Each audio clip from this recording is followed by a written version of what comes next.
There are 4,218 PS2 games, and I'm beating every one of them. I've got to own the game because I'm playing everything on the original hardware, but I've beefed it up with a RetroTink 5X, some component cables, and more to come soon. Can I do this before I die of old age? I hope so. Airblade was developed by Criterion Games and released in the US January of 2002. This game is the spiritual successor to a Dreamcast game called Trickstyle. Sitting at a Metacritic score of 70 out of 100, it was mostly criticized for its difficulty when playing the single-player story. Can I beat this Tony Hawk-inspired hoverboard game? Airblade is an interesting Tony Hawk-like game where you ride a hoverboard called the Airblade. And there are two distinct modes. We have a multiplayer mode and we have a single-player mode. The single-player mode has a story that spans 6 levels, and the multiplayer is probably the bigger part of the game, the more interesting part, where you can play against other people. I mean, this has to be local, but you can play against other people and try and score more points than each other during different kinds of matches. There's some party modes and some trick modes, and that's probably like the crux of the game. Whereas the single-player story is interesting. The difference between this and Tony Hawk, though, is that you don't just have a time limit to do whatever it is you can do and then come out of it with 1 or 2 rewards. Maybe you find all the letters for escape. That's great. Maybe you perform enough tricks to get enough points. That's great. You get to save that after each run, right? Well, in this game, you have a certain time limit to complete all of the objectives, and all of the objectives are unique. There aren't ones that go to each different type of level, like finding the secret tape, finding the letter skate. You just have all these unique things you must do, and you have to do it in the time limit, or you have to start over. So, let's go through the journey of Airblade and see how this game works. Well, the first thing that happens is we learn a little bit about the story, and honestly, I'm trying not to be flippant about the story, but it was very quick and it didn't feel very interesting. It was more just silly and put together so that you could ride the Airblade around town and do these specific things. I think the game, like I said, was probably made more around multiplayer. But the first level here has us finding out that our roommate has brought home the hoverboard, the Airblade that he made. And a corporation does not like the fact that he made this thing because apparently it will make fossil fuels obsolete. I guess the energy source for it, the electromagnetic thing, whatever this thing does, is going to stop, fossil fuels, which, of course, that kind of company won't want to. So they come in and assault you guys. You take the board, and now you have to go save your friend Oscar. So that's the premise. And that's pretty much it. I mean, there's a couple things in the middle here or there, but I'll be honest with you. All I understood is that I'm saving my friend Oscar with a hoverboard. So, when you go through the level, each of the levels is actually flavored as if you are going to rescue him. I mean, it doesn't make sense sometimes, but the whole idea is that you're using the hoverboard for every single thing you need to do to save him. So, hitting guards, doing tricks off of things, mostly grabbing things and destroying things, because a lot of it is them trying to come get you, and you trying to progress forward by blowing crap up. Apparently the hoverboard is just super powerful. You can blow up vehicles with it by grinding on them. This first level has you hitting some guards and just kind of learning about the game. And there are only 6 levels, so this first level is actually comparatively pretty short. You can complete any of the objectives in any order, although it gives you a specific order so that you just have something to work towards, right? This is your first level, and each of the levels kind of want you to do things in an order just to make it easier, I think, to understand. But you can do any of them in any order. So when you come back to this level, inevitably, because the first time you do it, you're going to be confused about some things, which I was too, and the later levels get hard. You'll come back to this level and you'll be able to do things as they happen. So if you happen to pass a guard, maybe you kick them. It counts as one of the objectives. You can complete them early, which is kind of helpful. Riding around on this hoverboard, though, is kind of awkward. I'll just be honest with you. So you go a certain speed when you're just coasting, like riding forward. And the only other way to change your speed is to bump into something to slow down or use the boost meter, which you can fill by doing tricks. It fills pretty quickly, and you use it to boost. The problem is that you feel almost too slow somehow with just your regular movement. There's no way to do like little speed boosts to just kind of like move you forward. You're at the mercy of one top speed the whole game, except for when you boost, which It's not just used for boosting though. You do need to use it to jump, so that makes things hard because it just feels like you want to move forward faster, but you can't because you just don't move very fast in the game. It's not terrible. You can get used to it, but it is weird because it's different than Tony Hawk. And the other thing that's different is the jumping, which in Tony Hawk, you hold the X button down to crouch down and then let go to ollie. And that's not how it works here. You actually jump immediately, and if you have meter in your boost meter, you then use that to fly higher. It's a hoverboard, so you hit the max height of your jump and then you float higher and higher. The more your bar is filled, the higher and the further you can go. So having a max bar when you jump is helpful, which means that you can't always boost, so that's like a trade-off too. That's a weird trade-off. So you just can't go fast. You should be boosting and doing the hover jump during most of your jumps though. And that'll be kind of what you do for the single player, is balancing getting your boost to boost up things and to hover across the things because it's necessary to complete some of the objectives. The first stage took a total of about 20 minutes as I was reading through the story, looking through the menus, trying out tricks and moves. I failed twice, and then once I understood what I was supposed to do, it wasn't too bad. The second level is fairly similar to the first. You do have, of course, unique objectives. You get to grind on these trucks and it gets destroyed for some reason. Grabbing these poles and spinning around them breaks them, so you're breaking surveillance cameras. This objective has me swinging off things to break through billboards, and you have to do a trick so that you can break them. Not to say that these things aren't creative, but some of them are just interesting, right? Like, the game should be mostly about doing tricks and getting points, but instead we're just doing kind of a few combos up to a certain point, doing maybe some spinning, looking for specific things to grind. We don't actually have to get any points during this whole thing. The only points that you get are just for the end of the level, and you get like scored based on the points you get, as well as the number of times you fail, the number of times you fall, like if you are able to complete it quicker than usual, because the time limit is something you need to beat, but you can beat it quicker, you know, once you know what you need to do and you come back, you can be much quicker so you can get your score higher. But the only thing that does is unlock some levels and players in the multiplayer mode, so it doesn't necessarily do anything for solo. And if you're someone who just wants to play it for single player, you don't have anyone else to play with, then this is just a little bit bare bones feeling. You aren't doing a lot of the mechanics that you're supposed to be doing, making points, because there's a whole set of tricks I never learn at all, which is really bizarre because there's ways to grind differently, and pressing square and circle or triangle makes you do specific moves like grabs and flips, and pressing the directions makes you do specific tricks that get you different amounts of points. But all I did was hit square over and over because it's an easy trick to do and it makes your boost meter go up kind of high. I was never asked to get points, so that's just what happens. The third level is where it begins to get kind of difficult. You need to start memorizing where things are because you have to get to them quickly.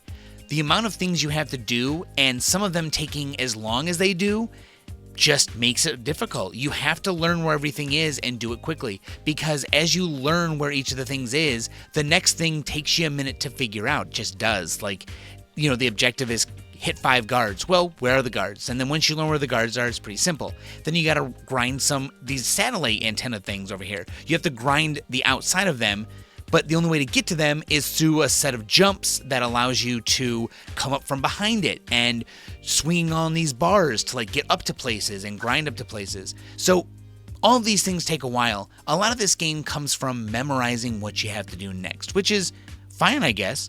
It's just interesting that we didn't add points into this. It really is all about learning some good techniques for getting around and following directions. But never once did I feel like, oh, I can take all this information to multiplayer and beat someone in points. I didn't know how to do any tricks, man.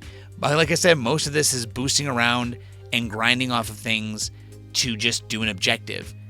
And it's so weird that they chose not to do the exact same thing Tony Hawk did. I mean, not that that's a bad thing, but I mean, there's a bunch of things I got to miss about the core part of the game, which is tricks. This one is really difficult. I had a lot of problems with it. It took me about 45 minutes to finally get down what I needed to do for each section, because some of them are a little bit more vague on what you need to do the arrow does point you in the direction you need to go, and then the woman at the bottom of the screen gives you hints and tips, but it's not always obvious right away what you need to go do. The fourth level takes place in this big warehouse where you grind some of the rails on top of everything and make crates drop. You can also spin on these things to make crates drop.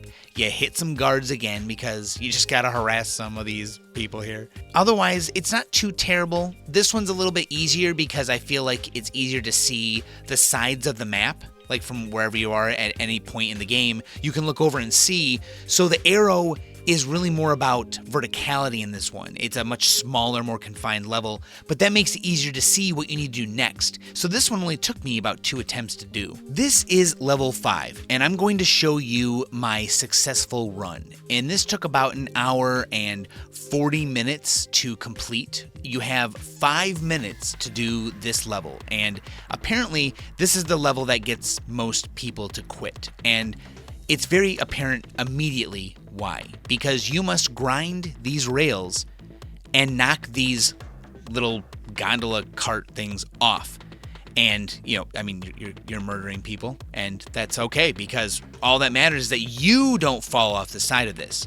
Now, it's easy to think that it's easy to grind on these things, but whipping around corners, trying to jump off onto these little rail cars, and trying to also keep your balance is fairly difficult. Maybe some people find it easy. I don't know. It was fucking hard, man. It felt like you got flipped off of these grind rails, or your character just misses them sometimes. And the problem is that you're supposed to be able to jump and land back on a grind rail to reset your balance meter, which you don't actually have a balance meter. It's just how far he's leaning left or right. You just have to kind of guess. But it's pretty obvious, but if you jump and regrind, you should be able to get your balance back. But it doesn't always work like that because you also have to be spinning to get any kind of speed. These things are just faster than your normal grind speed, so you have to begin spinning. So you have to spin by slamming on a button and grind, pay attention to where you are, watch your balance, jump and regrind, and you must do this for 6 of these cars or 4 or 5 of these cars, and they're all over the place. And it's just entirely over the top of a death pit. And anytime you fall out of the stage, you have to restart, which means that you want to begin by doing this one. Start with this one, because if you fail it, which you might do quite a few times, then it would be sucky if you did the other objectives, came back to do this one, and then you can't do it. I was able to get all the cable cars, and the next thing that the game wants you to do is break billboards.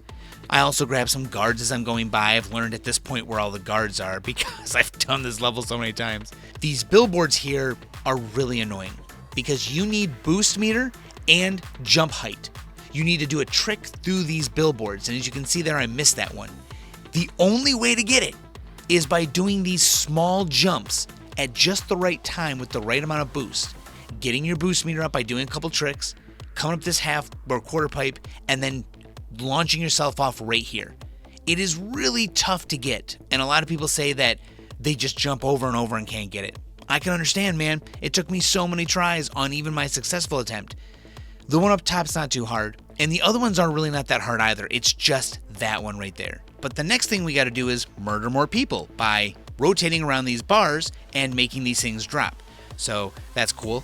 But again, you are up on rails even higher, and these little sections are kind of short, and then you've got to jump and make it on these rails. And it really is, it's really difficult. You can fall on these platforms here. In fact, you've got to go to those platforms after this because there are guards on them that are behind the building.